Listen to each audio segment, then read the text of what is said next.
Good morning, good evening. Welcome, everybody. It's good to have you here.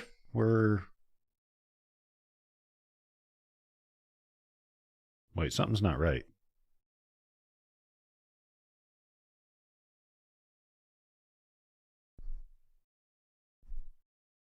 Hey everybody, sorry for the interruption. This is Brian. I just wanted to jump in real quick and make an announcement before we started out today's live stream that we do have some upcoming changes. Starting on Friday, November 6th, we're going to be adding an additional weekly live stream at 11 a.m. Mountain Time. That will be every Friday from that point forward, where we're going to be looking at just general network technologies. So we're going to start out with network devices. So what is a hub, a switch, a router, a repeater, a bridge, and how do all these devices differ? We'll be moving from that into other general network concepts. This will be vendor independent, so it doesn't matter whether you're working with an ICX or a third-party vendor device.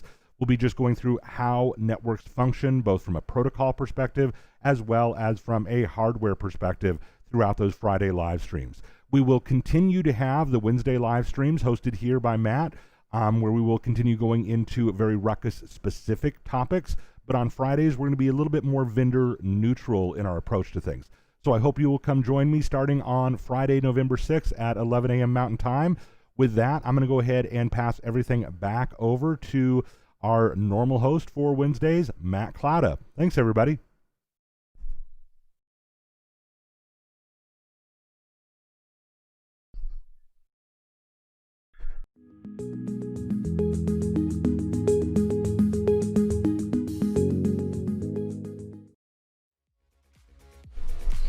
Can't blame a couple guys for having fun. Evening, everybody. Welcome to the live stream. So, as Brian mentioned, he's going to start doing live streams on November 6th, and I would highly recommend that if you can, you join it. Like you said, it's agnostic, so it's really going to cover a lot of industry protocol stuff. It's a great refresher if you're kind of more versed in some of that stuff, but it's also going to be a great opportunity to learn this stuff. If you're just getting into it, or taking some time off, or looking at getting into it, that kind of thing. So I would highly recommend it. Brian's very engaging. He's also extremely good at what he does. So, and I'm looking forward to being able to pick on him in chat, because sometimes a guy's got to get even. So I figured tonight we'd do some DHCP snooping. The ICX lab is still up. I apologize for not being around last week. I had some family stuff come up, and that was important, so I wanted to make sure that I had time to do that. So we're back. Here we are again. But I wanted to do the DHCP snooping stuff because it's really, really, I guess in my opinion, depending on the type of network that you're running, the size of it, it's really necessary. If you're doing, thinking about doing this in your home network, I wouldn't say you need to go that far. But if you have an enterprise environment, something like this, I would recommend it, just because it will absolutely save you. And things happen, people plug things in. We have enough safety mechanisms built into at least the fast Iron OS software and networking software as a whole in general, that it makes it really simple for us to roll this stuff out. One thing, because it does create a file where it's basically not a database, but it's entries for clients that's stored in flash on the devices. And because we're doing that, it requires us to carve some additional TCAM out of the ICX switch. And it's really simple to do. The only challenge is it requires a reload. So we're going to be able to do that. Just do the reload, and then we can start to build it out. I actually have this built out now. I think this is sharing my whole screen. It is. I have this built out right now to where in this site, Corp Office 1, I actually found the updated drawing too, so make it a little easier. But in Corp Office 1, we actually have a rogue DHCP server that's up right now, and it's obviously interfering with normal operation in that site. We don't want that. That's a bad thing. So we're going to resolve it. And I'm going to show you some different things you can do. I mean, I know DHCP servers and rogue DHCP servers are still a problem today. I mean, it happens. There's plenty of pros to running snooping. With anything, there's also cons, of course, but not a lot. I mean, other than having a database that's stored on the device now, and having to carve TCAN. Those are really the only cons I can think of, and it's not even really that big of a con because, you know, you could always mix this with, hey, I need to do a software upgrade on this guy, so I'm going to enable this, and then when I reload it, it's just going to come up and function anyways. And the parts of TCAN that we're carving out for this will also, you know, support source guard and dynamic ARP inspection and things like that. So additional benefits to it and really make it super simple. The best way I can really describe how DHCP snooping works is you have to have trusted ports. And if a DHCP offer is coming from a port that is not trusted, then a DHCP snooping device will drop it. That way you nuke all of your rogue DHCP traffic, which is exactly what you want. You don't want it out there anyways. And the main problem with it and why it happens is exactly what I just set up. Everything in this network is running 10 dot something. Well, my rogue server is set up for 192.168. So obviously looking in the devices when we go through them, I have no networks configured for 192.168. So it's not going to route anywhere. It'll try to take the default route out and it's going to get absolutely nowhere. So I have a default route populated through this network, but it's not going to go anywhere. So we're going to go ahead and clean this up and fix it. And we're just going to focus on Corp Site 1. Layer 3 links I need to get some confirmation on. So layer 3 links are going to be handled because it's DHCP snooping is a layer 2 function. I think the layer 3 links are going to be viewed as trusted or untrusted. I'm not sure what our default is, and it was too late for me to ask somebody that would have known the answer. So I don't have that answer, so I'll have to get it. But we're basically going to trust a port. We want to trust all of the... It would be the ingress port where the request would be coming, or where the offer would be coming from. So we need to trust the port where our DHCP server is, its actual access port.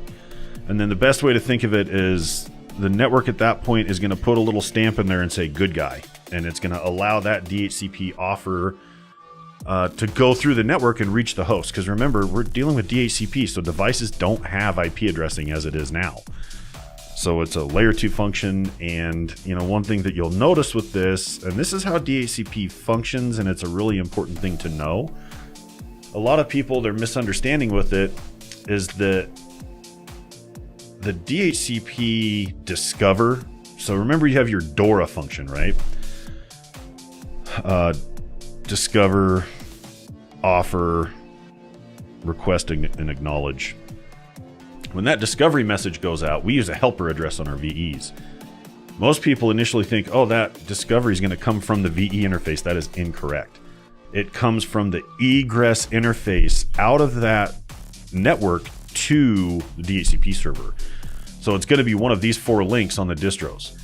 So one of those 4 links is going to be the source for the DHCP request that's coming, and then it's going to get returned there, and then of course, we'll use our MAC address table to filter it back down to the host that asked for it. Okay, but keep that in mind. That's really important to know. And I know it's covered in the ICX 200 that we just released, so it's in there.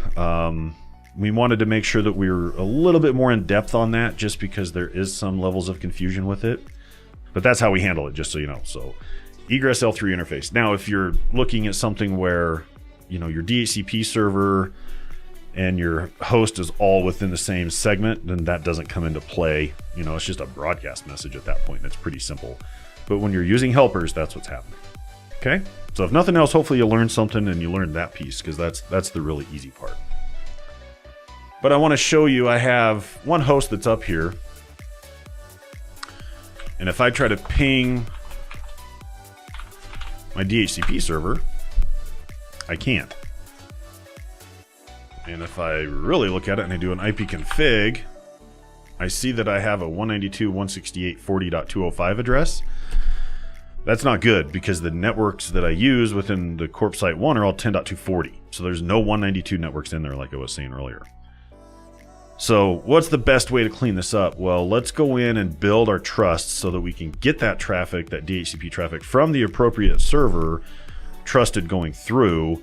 and then it should actually eliminate any other offers that are coming from any other servers that are out there.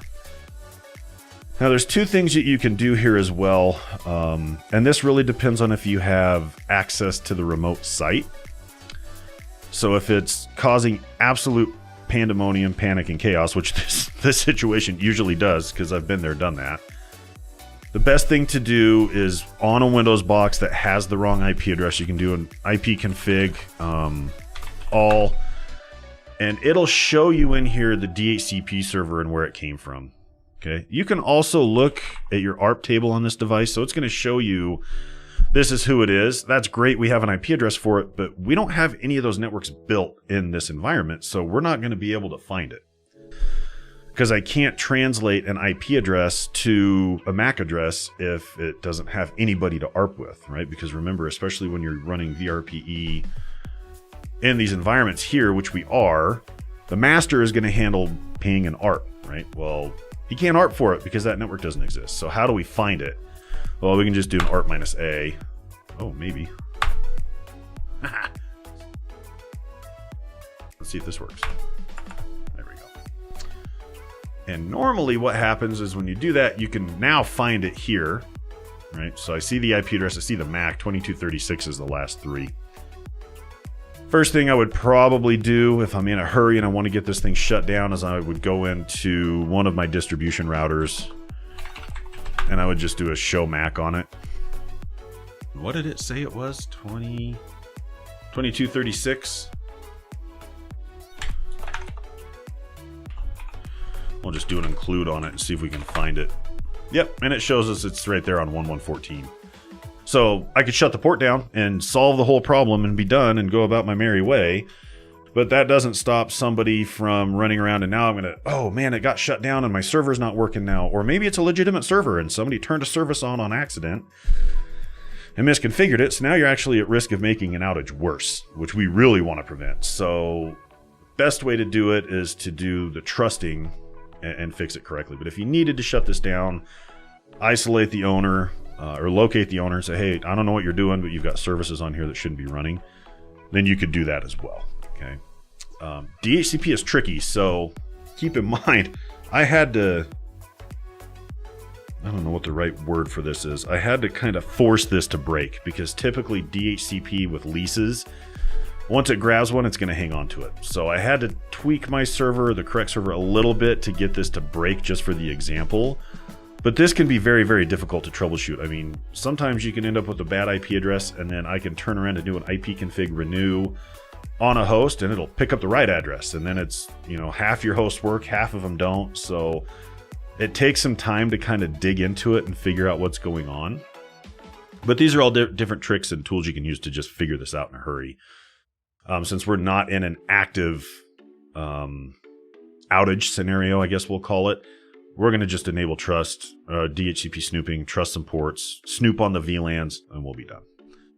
So I'm going to start in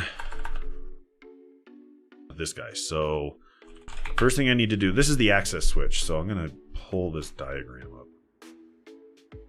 Oh, that's difficult to see. So this diagram that you see is actually slightly inaccurate. These three devices are stacked. So there's a full stack there of three devices.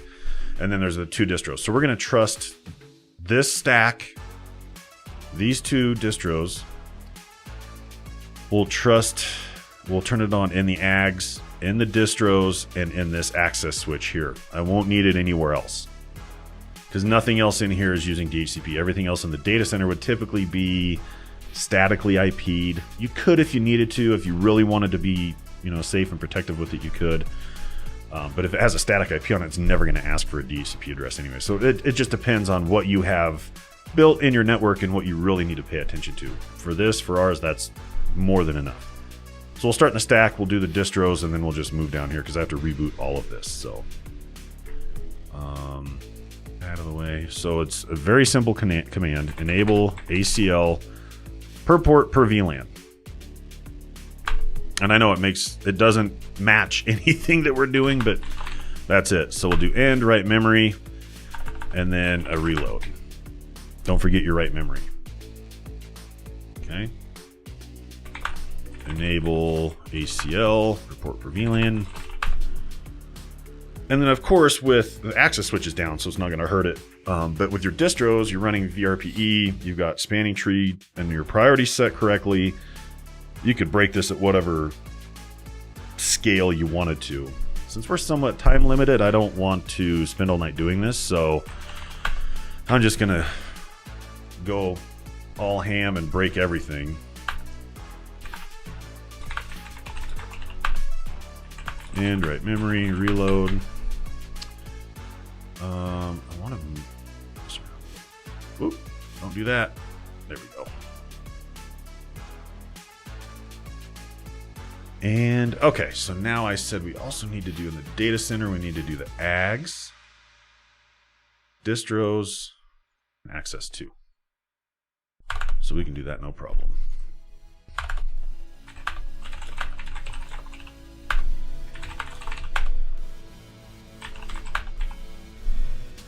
I would not recommend doing reboots at this scale.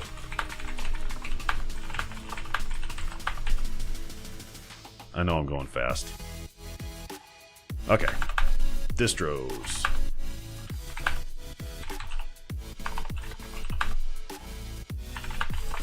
Memory. Yeah, this is one of those do as I say, not as I do.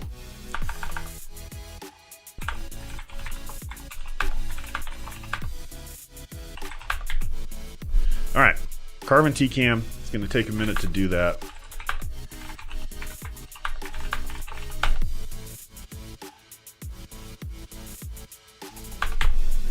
Whoops. I don't know how I got that O in there. But there it is.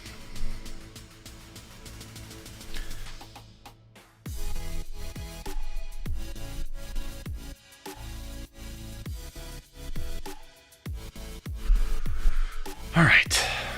So I hope everybody's having a wonderful evening. Look at that. This guy already came back up. When you don't have massive routing tables in here, it makes it pretty easy. You know what I mean? All right. ACL purport for VLANs there.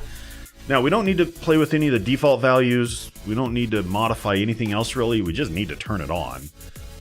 And so I'm going to wait for the data center to come back up, because I think what we're going to do is we're going to work from the data center back out towards our network. So we want to kind of move it in that flow that it goes towards everything, you know, just to kind of clean it up. So we'll trust the port, and then, you know, it'll be good to go. So.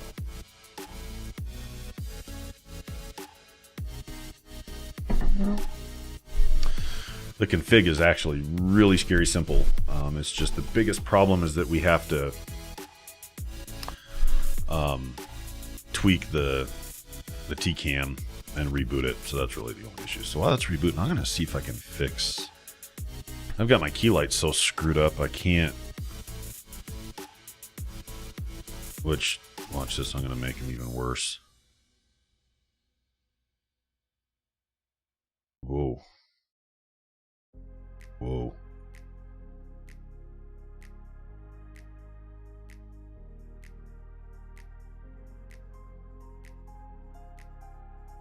Whoops.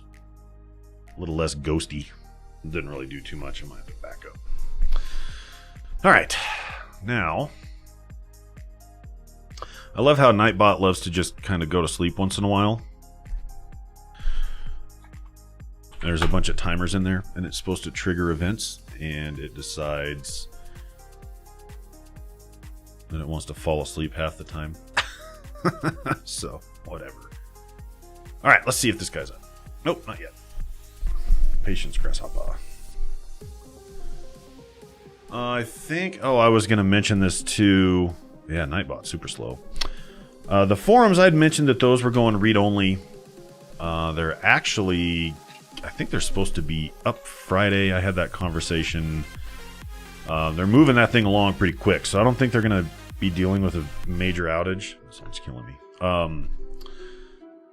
So we'll get that stuff back up and running. The contest for the dogs is still going on, so the stuffed puppies, their marketing's still running that. Colleen's doing a killer job of it.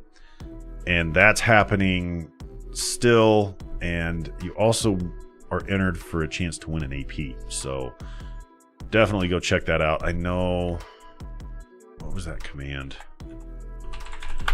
Nightbot might not even do. Might be puppies. But anyways, there's a... Yep, it didn't give it to me.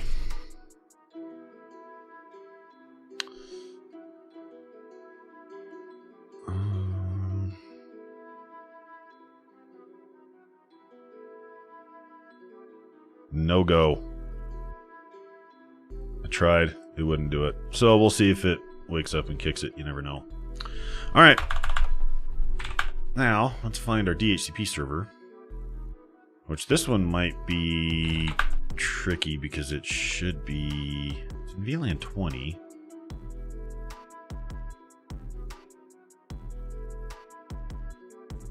Well, let's see if I labeled it. It did. Hey, look at that.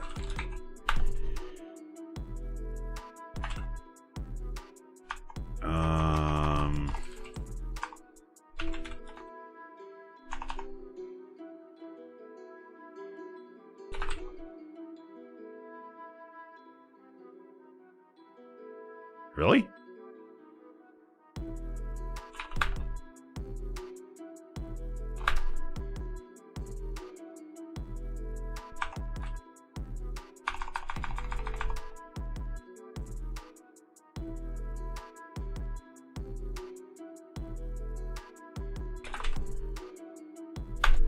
Okay.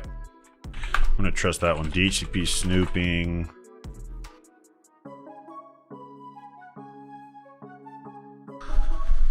I'm going to cheat.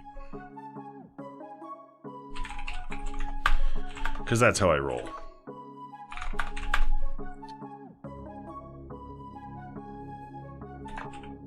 Oops.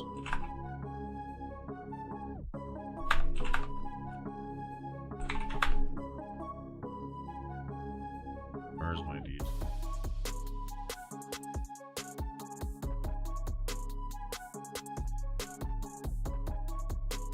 No, of course not.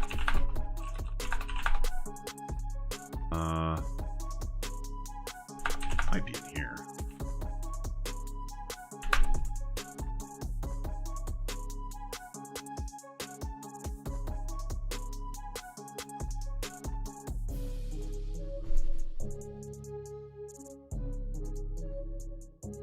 No, it's not there either.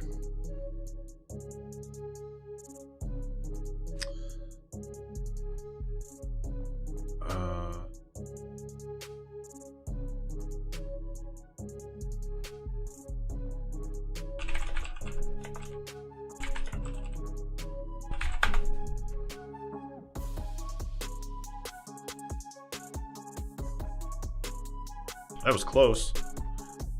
I wasn't close enough, but I was close. There we go.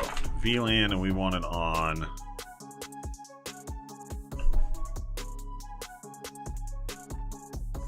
and 51. So we're snooping in this device, but we don't necessarily need to, because like I said, this is the... yeah, we don't really need it. Okay, so now I'm really curious about this. What we're going to do is in the distros, now we're going to do snooping. I'm going to kind of work this back and forth because I want to make sure it's getting dropped in correctly. So in here, we're going to do config t IP DHCP snooping. We need to do that on VLANs 10 and 90 because those are the only VLANs that should be doing anything with DHCP. All right, perfect. And on this guy,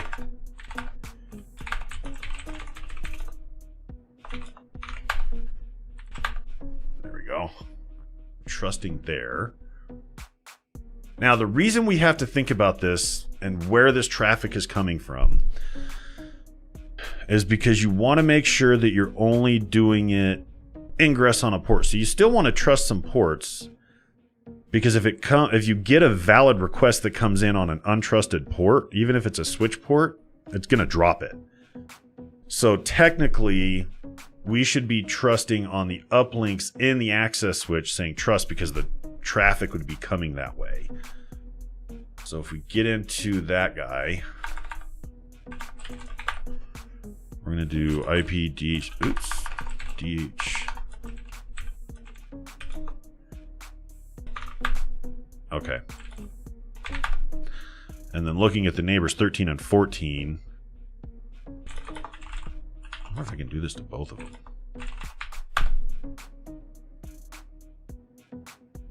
Yep, snooping on untrusted port 1147, drop packet.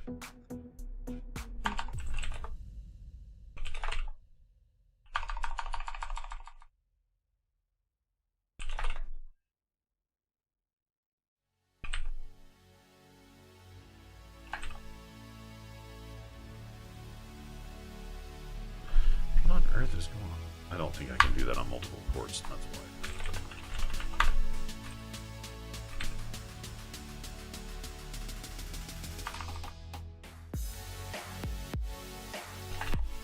Yep, that's why. Okay. We'll trust our uplinks.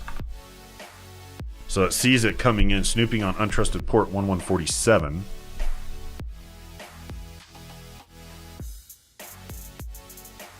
It's going to drop that packet.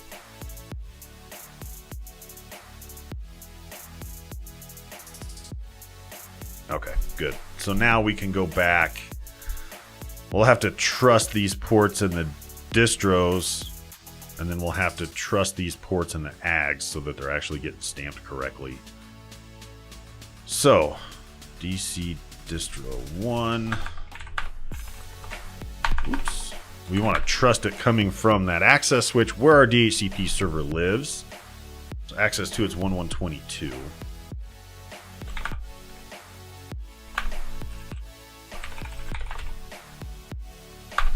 Okay, so we have that one trusted.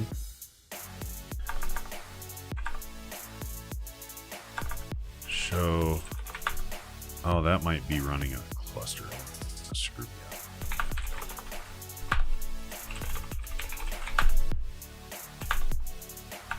Okay. Now in our ags, let's go back to this drawing. We'll have to trust here as well, and here as well. And then I'll probably trust these ingress interfaces here. May trust this lag as well. So the lags are tough because it's meant to be redundant. If I lose a link or a failure during an upgrade, I don't want to isolate anything. So I kind of want to leave that there and leave it trusted just in case I need to. So we'll go ahead and do, for coming from distro 1 and distro 2, we need to trust 14 and 15.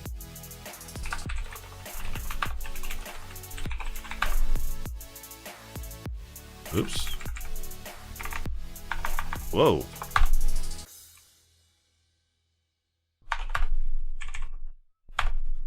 Okay, that looks good there. Now let's do the same thing over here.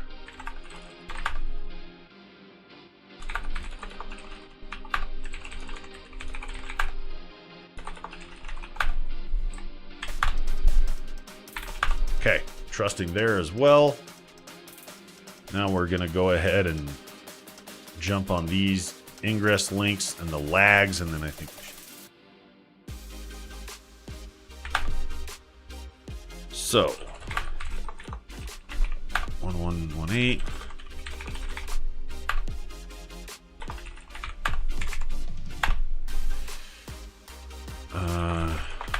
Lag 1 it is.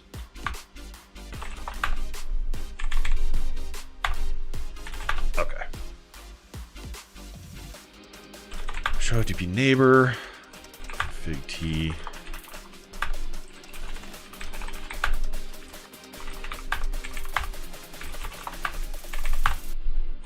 Boom. Look at that.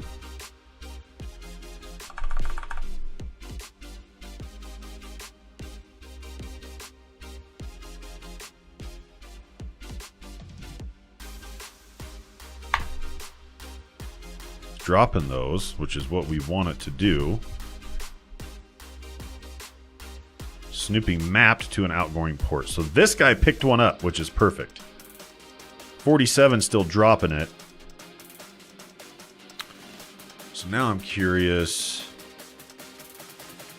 I don't even know what's on 47. Could be a phone.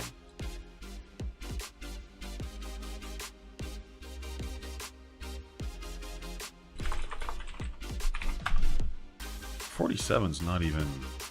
What is it?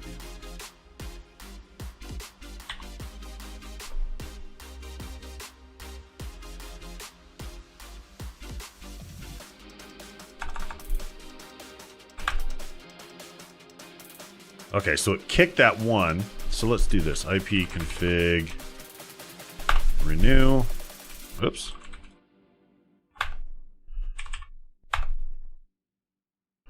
Let's see how it maps it.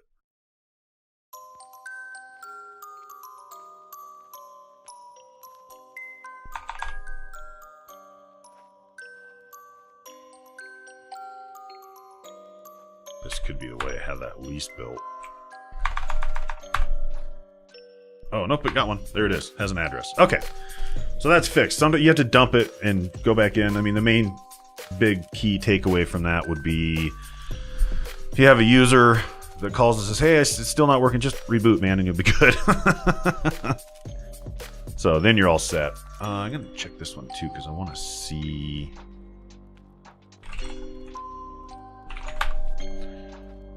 This guy should be.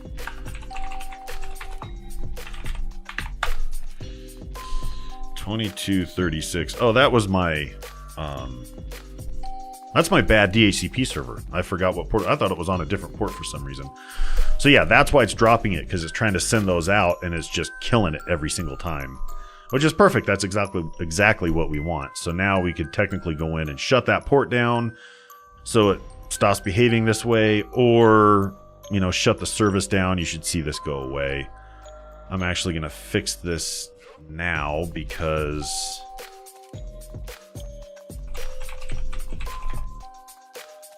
dhcpd.conf, as you can see, I had to tweak the lease times because there's no traffic in this network, and with no traffic in it, it makes it really, really hard to get DHCP to break because there's no latency. So that one was a tough one. But that's how I did it to work around it. So, but yeah, it's dropping that stuff. So now basically the only thing I'm going to do is I'm going to just go in. I know which host it is, which doesn't want to seem to open for me.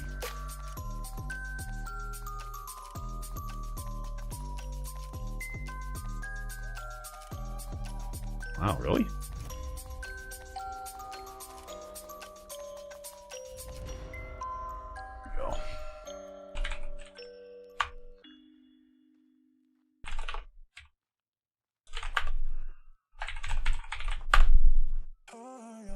And that should make it go away. So we should see those messages stop.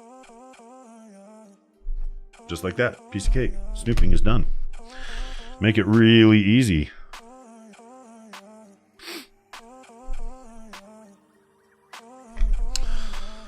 All right. So we got that done. What else should we do? What do you guys want to see? You're all awfully quiet. Making me very paranoid.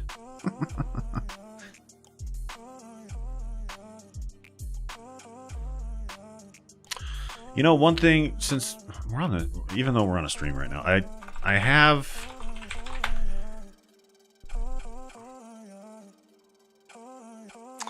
an access point. Whoa. And since we're here, I want to try to, so I don't know what addressing is on it.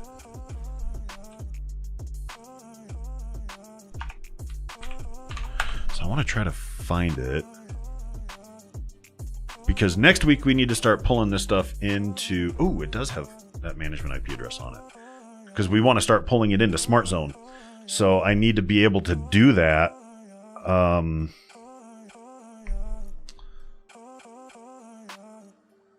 So let's see here.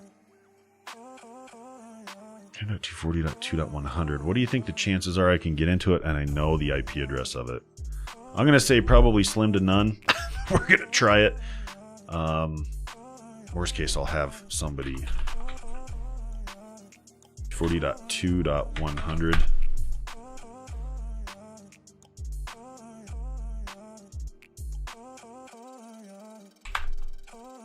Uh-oh, I lost my address. That's why it won't work.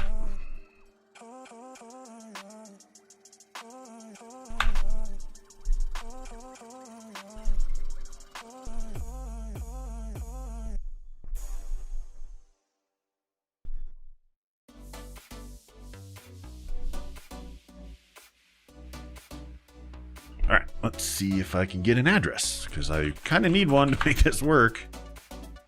Oh no, what is going on? So it's mapping it, but the client's not taking it? That makes no sense.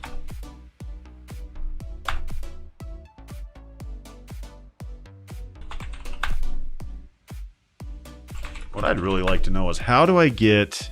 Hey Jared, how do I get an IP address, or how do I get a gateway and a DHCP server, but it's not giving me an address? Oh, I know why. Hold on.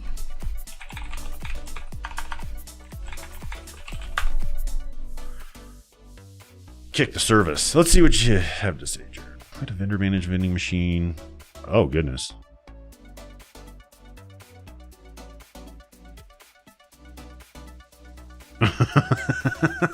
So now, Jared, you could actually do this and configure this, and it would have nuked that DHCP request right away, and it never would have hit it. But here's the cool thing. It logs it. So if I could remember my logging server, which I'm willing to bet you I probably can't right now. I don't know. Oh boy. Do I even have it bookmarked?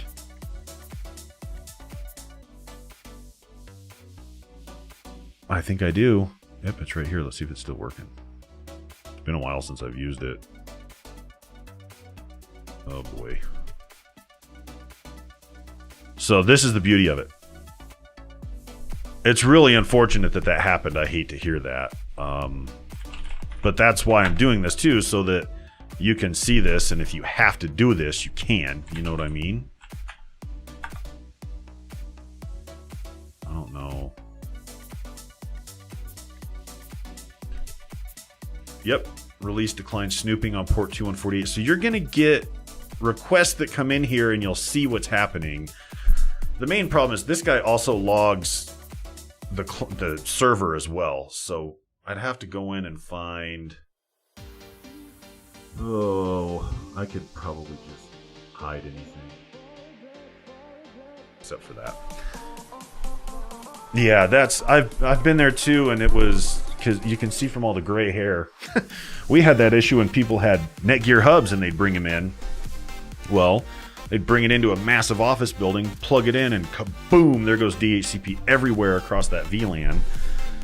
And this was long enough ago that snooping didn't exist. So we were at that point running around on floors trying to find it. And we had the VLANs broke out among these floors good enough. I mean, it was a 50-story building, and I think we occupied 80% of that building, if not 90. So it took some running from floor to floor to find it. And then you find it and you unplug it and you take it, and somebody comes in the next day and, you know, opens it, take it like, hey, somebody just came and stole my stuff. And we're like, well, we didn't actually steal it. You caused an outage, so you can't plug that stuff in here anymore. Please don't do that. But yeah, you get syslog messages, and if you're not running syslog somewhere, I would obviously highly recommend it. There's thousands of freeware tools out there. You know, just spin a CentOS or Ubuntu box. I don't run it. I'm not a fan. But I just grew up in Red Hat, so CentOS is way easier for me. But yeah, you'll get all of these, and then you can obviously trigger events like, hey, you're nuking DHCP mappings here. You better see what's going on. So you have that advantage too, which is great. I think it's very helpful. So yeah, Okay, now that we restarted that, let's see if we've got an IP address now. No. Error occurred.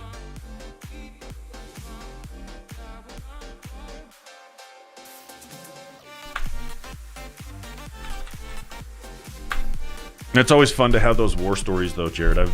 One of these days, I want to be able to sit down and talk about some of them. But some of them, I don't. People would probably get mad at me for a couple of them because some of them are pretty ugly. But when you work in really large networks, you know, you see some pretty goofy stuff once in a while. And that same building it was 52 floors actually, and we had a spanning tree loop pop up in there one time. That was fun to try to find because you've got 2 switches on every floor and the distro in the basement. So it was one of those things where your buffer scrolling so fast that it's just like, okay, the one thing that we try to tell people not to do is don't just unplug a cable to isolate it, because there's better ways to kind of sit down and find it. This was one of those where I told the guys on the phone, just tell me what to unplug. Like it's that bad. Just tell me what to unplug so we can get rid of this thing. Okay, I want to see if I can get this guy to connect to that access point because it was showing...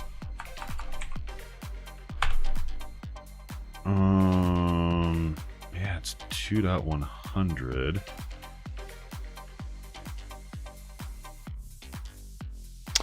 Yep, you're exactly right. It's crazy. And you know, my buddy and I were talking the other day. We do things like MCT. I've talked to support about this here and there, and they say that they actually see people now moving more towards just stacking or maybe building a campus fabric, just because the management of it is way easier. And spanning tree gets a ton of hate. I mean, it really does. I personally have griped and whined and barked about it. But it's really, if you set it up right and you just kind of do the care and feeding of it, it works really well. I mean, rapid spanning tree obviously is the way to go, and you have to take some time to sit down and really, you know, invest your time into setting it up correctly. You know, you need to apply root guard where it belongs, because large networks like you're talking about, man, I mean, they're huge and you don't have complete control over everything, and you've got 1,000 different groups within an organization doing 1,000 different things, and they have 1,000 different kinds of hardware, and apparently 1,000 is the word that we're going to use today, but you don't have all that much control over it. So you really have to be able to sit down and protect yourself as much as you can, but also make sure that you can grow as organically as possible. And that's what, you know, that's what really the goal is at the end of the day. Oh. All right, so this guy... Well, first of all, let's be smart about this. Can I ping him?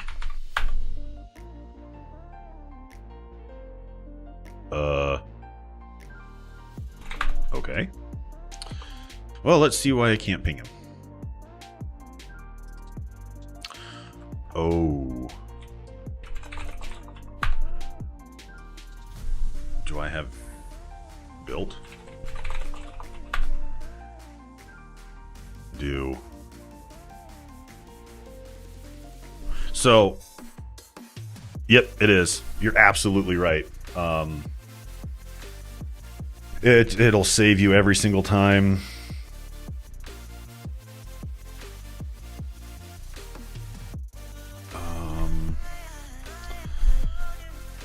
Let's see. Okay, so the reason I have a VE2 interface in this access switch is because it's the management VLAN.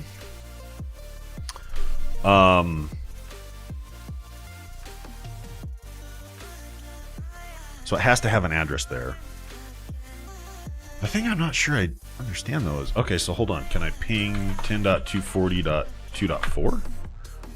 Yes, but I can't ping .100, which is really odd because LLDP is showing me that it's there. So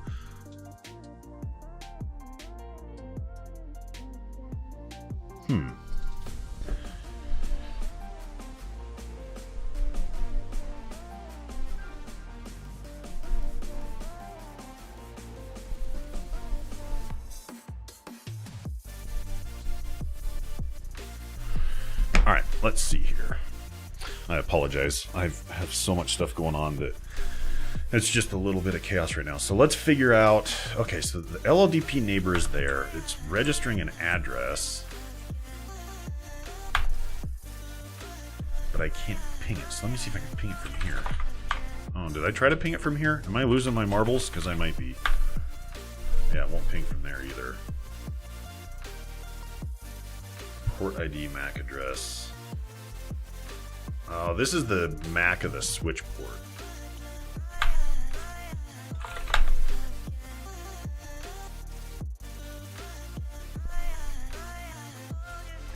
Port 3.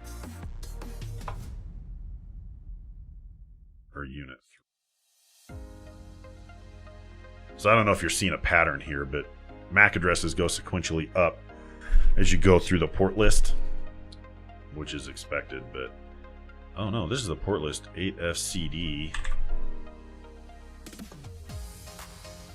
This is the MAC of the client. MAC table.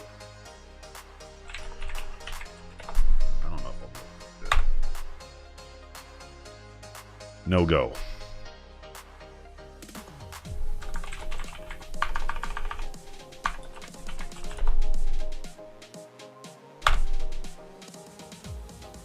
Oh, dynamic VLAN 1. Look at that, we found it. So it's in the wrong VLAN, so it needs to be untagged. Oops. 3 by 1 by 38. Bet we can ping that thing now. Hey, look at that. Helps to have it in a VLAN. This is really just to watch you guys enter the scary mind of how my brain works. So now I have to see if this thing will actually pick it up. And the one thing I'm not sure about is Smart Zone may try and pick that access point up because of the software it's running now that it's untagged in there. I may just have to approve it. Yeah, I think that thing's managed. I don't know if I'm going to be able to get to it. Let's see if we can find what.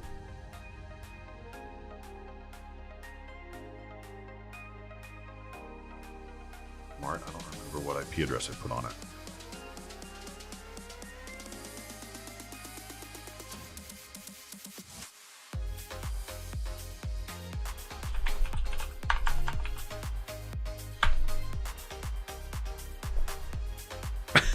Let's see. I'm just going to take a crack at it.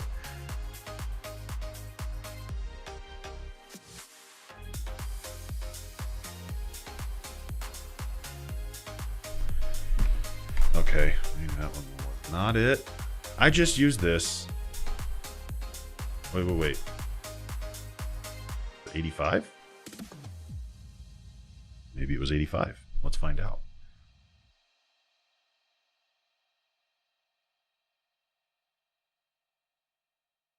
I think that was it. Okay, we found it. Cluster AP. So I want to look and see access points. Wait, what was the alarm on my dashboard? Temperature above. Oh. Phone.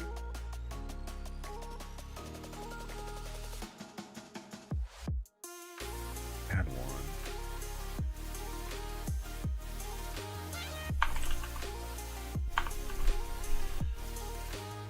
Okay.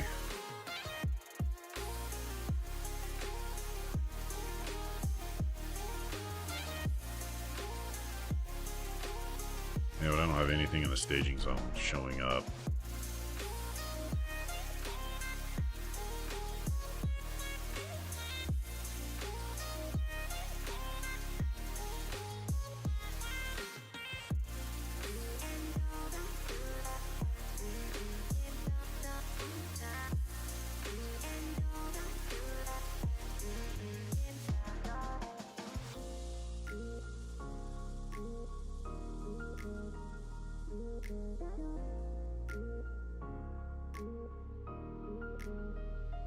Okay. I'm not sure if that thing, because it was managed by another smart zone before. So I have a feeling that AP probably needs a reset, I'm guessing. Because I'm not going to be able to get it to it this way since it's managed. And the other scary part is I'm not sure I can SSH into it. We can try. 10.240.2.100.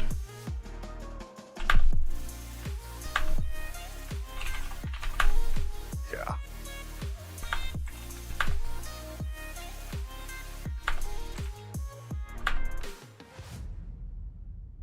No, it's not going to let me in. So I'll have to have somebody reset it probably. The only other thing I can think of is... So the inline power on these now, it's changed a little bit. Is it E or... So there's inline power going to it, but the ports now, if I disable that port, this is really interesting. This is running 92, I think.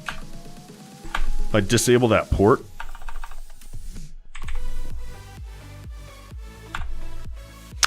it doesn't kill the power to it. So you can, on the port itself, you can or couple data link. And what this is basically going to do is it's going to tell it, okay, if you disable the port, disable the power. So just keep that in mind. You probably already knew that, but it can kind of bite you if you're not paying attention. So it was changed that we went through a lot of PoE work for a while, and then we're able to get it sorted out. And that's a huge shout out to product and tech marketing, because they worked their tails off on that issue and really got it resolved. So, all right, turn it back on now. So I'm just kind of curious if I bump the power on that thing and reboot the AP, if it will try to come back up. You know, it's hard to tell. I would like to see...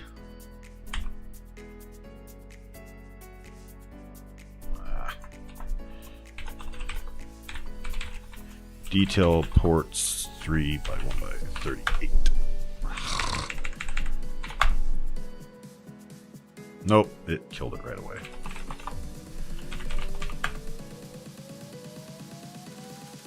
I might have to reset those things. Which, and if I do, it's fine. I'm not overly worried about it.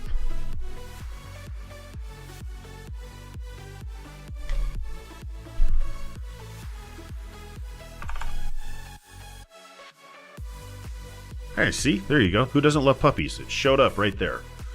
Perfect.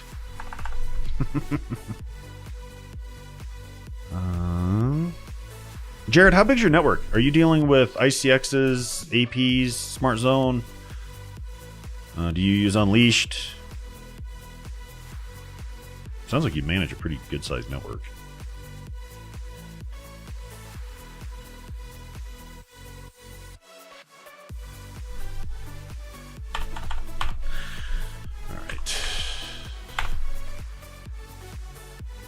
Okay, there.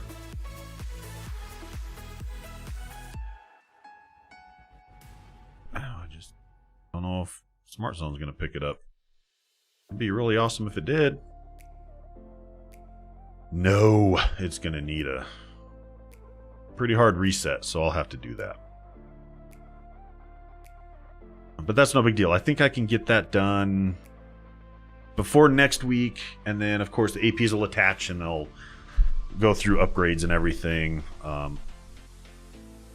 I'll work on doing that tomorrow and Friday morning, and then we'll have that all set and ready for next week. It should be good to go there. So, okay. I think that's it. So can't thank you guys enough for coming, as always. It's super fun. I love doing this. Don't forget, Brian's going to start doing a live stream starting on November 6th. He'll do it here on YouTube.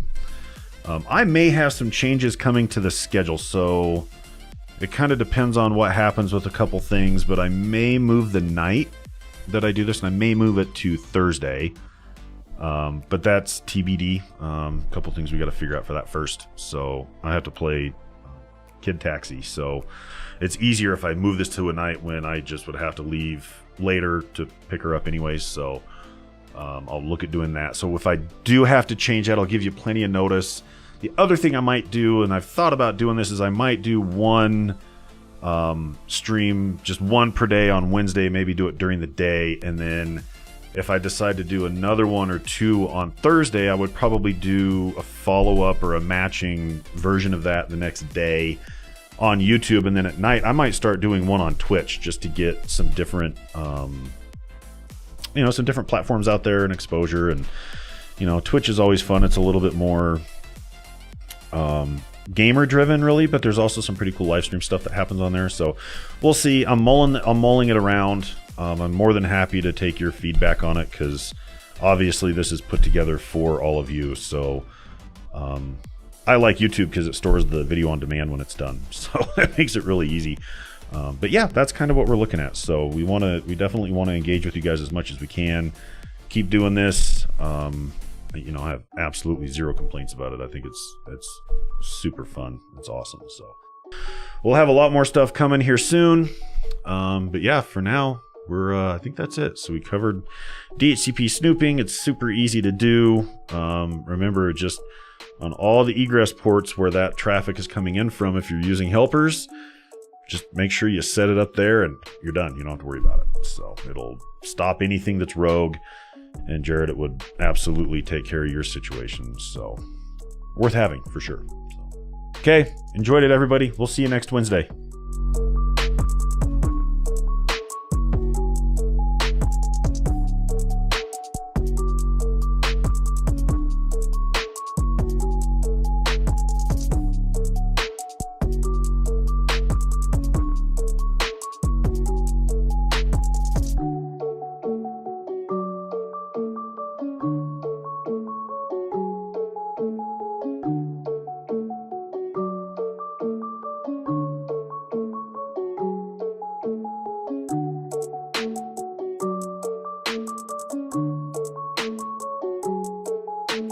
You